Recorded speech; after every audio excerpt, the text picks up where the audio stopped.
NASA के वैज्ञानिकों को शनि ग्रह के चांद टाइटन पर जीवन के पक्के सबूत मिले हैं और वैज्ञानिकों को वहां पर विशाल समुद्र और नदियां भी मिली हैं। लेकिन ये समुद्र और नदियां हमारी धरती से बिल्कुल अलग हैं, जिसके अंदर पानी नहीं बल्कि कुछ और ही पाया जाता है। आखिर नासा के वैज्ञानिकों को वहां पर किस तरह के जीव जंतु मिले?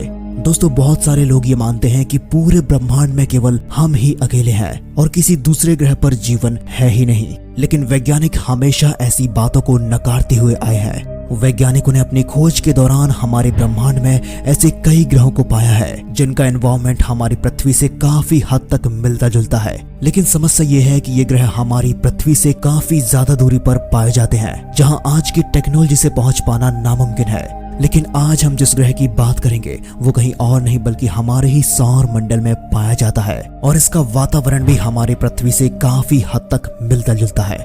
हम बात कर रहे हैं शनि ग्रह के चांद टाइटन की दुनिया की। टाइटन शनि ग्रह का सबसे बड़ा चंद्रमा है। उस पर की गई रिसर्च ये हमें बताती है हमारे सौर मंडल का इकलौता ऐसा ऑब्जेक्ट है जिसका वातावरण जीवन के लायक हो सकता है। यहाँ तक कि कई बार इस पर जीवन होने के संकेत भी मिले हैं। तो चलिए आज के इस वीडियो में हम जानते हैं कि आखिर क्यों वैज्ञानिक टाइटन की तुलना हमारी पृथ्वी से कर रहे हैं और जानेंगे कि आखिर क्यों वैज्ञानिक इस पर जीवन पनपने की संभावनाएं बताते हैं।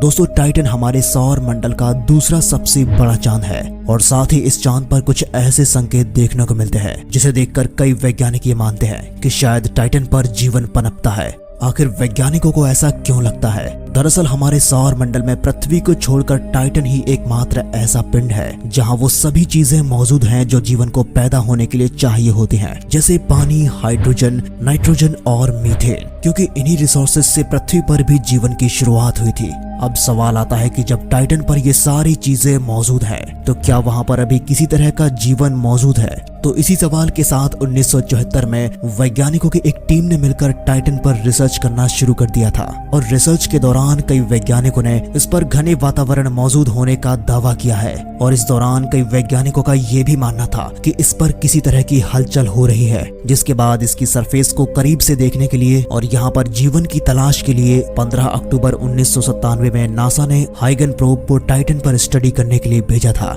और उस समय इस पूरे मिशन में 326 करोड़ अमेरिकन डॉलर का खर्चा आया था। नासा ने हाइगन्स प्रोब पर ऐसे कई एडवांस डिवाइस लगाए थे जिसकी मदद से नासा टाइटन चंद्रमा के एटमॉस्फेयर, मिट्टी की कंपोजिशन और इसके इंटरनल स्ट्रक्चर के बारे में जान सकती थी।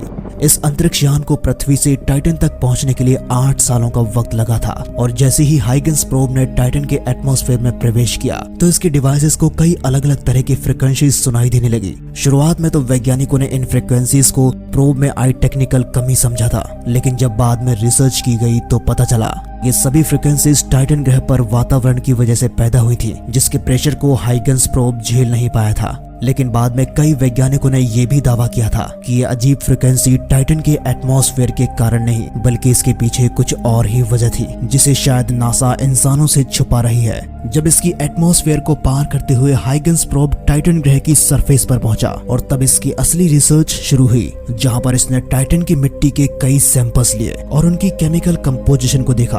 वैज्ञानिकों ने पाया कि टाइटन की मिट्टी पर कई तरह के कंपाउंड्स और केमिकल मौजूद हैं। इसके अलावा इसमें कई सेडिमेंट्री रॉक्स भी मिले और ये देखने में बिल्कुल ऐसे ही थे जैसे सेडिमेंट्री रॉक्स हमारी पृथ्वी पर पाए जाते हैं। और कई रिसर्च में ये भी सामने आया कि टाइटन की मिट्टी बिल्कुल वैसी ही है जैसे पृथ्वी पर होती है, लेकिन इसमें वैज्ञानिकों को पानी नहीं मिला था। लेकिन जब वैज्ञानिकों ने इसके कारणों पर रिसर्च की तो उन्हें टाइटन के एटमॉस्फेयर के अजीब कंपोजिशन के बारे में पता चला, जहां वैज्ञानिकों ने देखा कि इसके एटमॉस्फेयर में काफी ज्यादा मात्रा में हाइड्रोजन बनती है। लेकिन हाइड्रोजन जैसे जैसे इसकी सरफेस पर आती है उसकी मात्रा में कमी आने लगती है, जैसे मानो वहां पर कोई जीव इसे जीने के लिए प्रयोग कर रहा हो। बिल्कुल वैसे ही जैसे पृथ्वी पर मौजूद इंसान और जानवर ऑक्सीजन का इस्तेमाल करते हैं। लेकिन सवाल आता है कि आखिर कोई जीव कैसे ऑक्सीजन की जगह हाइड्रोजन का इस्तेमाल करता है?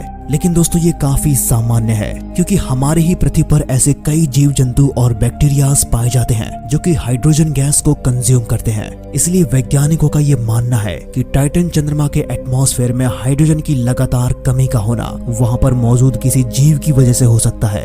दोस्तों इसके वातावरण में हाइड्रोजन के साथ साथ नाइट्रोजन और मीथेन गैस भी लगातार कम होती रहती है, जिससे ये लगता है कि यहाँ पर केवल हाइड्रोजन को कंज्यूम करने वाले जीव ही नहीं रहते हैं, बल्कि यहाँ पर मौजूद जीव नाइट्रोजन और मीथेन गैस का भी प्रयोग करते होंगे। और ऐसे जीव जंतु पृथ्वी पर भी पाए जाते हैं जिन्हें मेथेनोट्रॉप्स कहा जाता है, जो कि हमें समुद्र और नदियों में देखने को मिल जाते हैं। अब सवाल आता है कि क्या टाइटन पर भी समुद्र और नदियां मौजूद हैं? तो इसका जवाब हमने वीडियो के स्टार्टिंग में बताया है कि नासा के वैज्ञानिकों को टाइटन पर विशाल समुद्र और नदियां मिली हैं, लेकिन ये पृथ्वी पर पाए जाने वाली समुद्र और नदियों की तरह बिल्कुल नहीं है, क्योंकि टाइटन की नदियों और समुद्र में पानी की बजाय मीथेन और इथेन तरल रूप में बहता है। यहाँ तक कि हाइगन्स प्रोब द्वारा की गई रिसर्च ये भी बताती है कि इसकी सतह के नीचे लिक्विड इथेन और मीथेन ही बहता है, जैसा कि हमारी पृथ्वी पर जमीन के नीचे पानी बहता है। और यही कारण है जब टाइटन पर बारिश होती है तो वो पानी की नहीं बल्कि मीथेन की होती है। यानी कि टाइटन पर भी हमारी पृथ्वी की तरह एक लिक्विड साइकिल मौजूद है,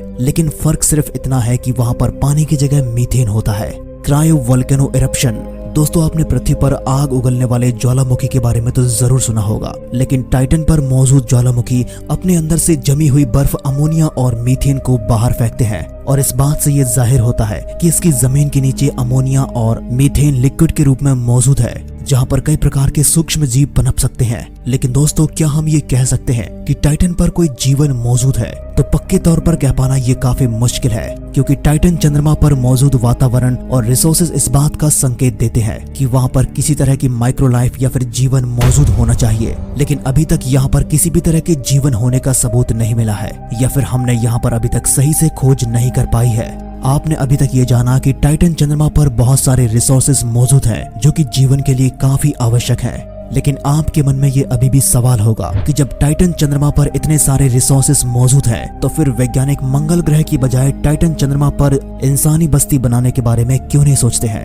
अगर सही मायने में देखा जाए तो टाइटन पर मंगल ग्रह से भी ज्यादा और अच्छे रिसोर्सेज पाए जाते हैं। यहाँ तक कि टाइटन पर एक घना एटमॉस्फेयर भी मौजूद है। हालांकि यहाँ पर ऑक्सीजन मौजूद नहीं है, लेकिन अगर इंसान चाहे तो वहाँ पर दूसरे गैसों की मदद से ऑक्सीजन का निर्माण कर सकते हैं। जबकि मंगल ग्रह का वातावरण तो इतना पतला है कि वो सूरज से निकलने वाली हाई चार्ज पार्टिकल्स और कॉस्मिक रेडिएशन को भी रोक नहीं पाता, जिसके कारण मंगल ग्रह की सतह पर काफी ज्यादा कॉस्मिक रेडिएशंस आती हैं, जो कि आपको टाइटन पर देखने को नहीं मिलेगी। लेकिन टाइटन के साथ भी कुछ कमियां हैं जो इंसानों को यहाँ बस्ती बनाने से रोकती है। यहाँ सबसे बड़ी कमी है इसका बेहद ठंडा तापमान, जिसका average surface temperature -179 degree Celsius तक पहुँच जाता है, जो इतना ज्यादा कम है कि यहाँ पर कोई भी इंसान बिना स्पेस सूट के 1 सेकंड में ही मर जाएगा। और इसका दूसरा सबसे बड़ा कारण है कि यहाँ पर ज्यादा लाइट और हीट एनर्जी नहीं पहुँच पाती है, क्योंकि ये पूरी तरीके से अंधेरे में डूबा हुआ है, क्योंकि ये सूरज से काफी ज्यादा दूरी पर है। क्योंकि टाइटन शनि ग्रह को ऑर्बिट करता है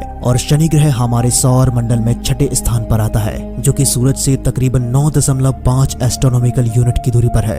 ये दूरी सूरज और पृथ्वी के बीच की दूरी का 10 गुना ज्यादा है, इसलिए यहाँ पर बेहद कम मात्रा में लाइट और एनर्जी पहुँच पाती है। ऐसे में यहाँ पर इंसानी बस्ती को बसाना काफी मुश्किल है। लेकिन दोस्तों क्या कभी भविष्य में इंसान टाइटन पर अपनी बस्तियां बना पाएगा? नीचे कमेंट करके जरूर बताएं। लेकिन दोस्तों आखिर शुक्र ग्रह पर से जीवन कैसे नष्ट हुआ था, आप इसका ये वाला वीडियो देख सकते हैं। और ब्रह्मांड से जुड़े ऐसे ही रहस्यों के बारे में जानने के लिए कीमती स्पेस को सब्सक्राइब करें।